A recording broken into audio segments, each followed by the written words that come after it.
আর যারা এসব করছো please grow up. Hi everyone, আজকে খুব ইন্টারেস্টিং একটা টপিকে কথা বলবো। বেসিক্যালি প্রথমে দেখিয়ে দিই, এটা আমার স্টুডেন্টদের করা একটা কম্পোজিশন। এবার যে টপিক নিয়ে আলোচনা সেটা হচ্ছে যে আমার একটা আগের ভিডিওতে আমি আমার স্টুডেন্টদের কাজ কারেকশনের সময় তার কম্পোজিশনকে বেশ কয়েকবার কেটে দিয়েছিলাম আমি কাজ বোঝানোর জন্য, রাইট? তাই তো তো তাতে তোমাদের অনেকেরই প্রবলেম আমি দেখেছি।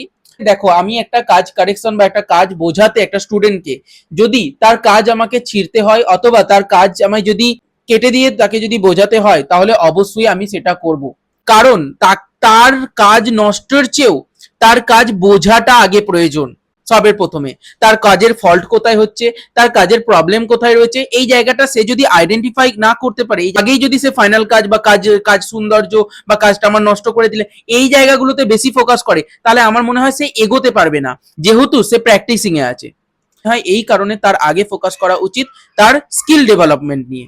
আগে ডেভেলপ হোক, আগে সমস্ত কিছু শিখুক। এবার আমি তো এখানে প্র্যাকটিস ওয়ার্ক কেটেছি। প্র্যাকটিস ওয়ার্ক একটা দেখাতে গেলে যদি কাটতে হয় বা ছিঁড়তে হয়, এগুলো খুব কমন ব্যাপার। সবের প্রথমে তোমরা ডেভেলপ করতে শেখো, তোমরা কাজ ম্যাচিওর করতে শেখো, কাজ শেখো আগে। তাই শেখার যে জায়গাটাতে বা শেখার যে জার্নিটাতে, সেই জার্নিতে যদি কোনো রকম কিছু আসে, কাজ যদি নষ্ট হয়, কাজ যদি ছেড়ে, তাহলে সেটাকে এত বেশি ভাবে নেওয়ার কোনো প্রয়োজন নেই।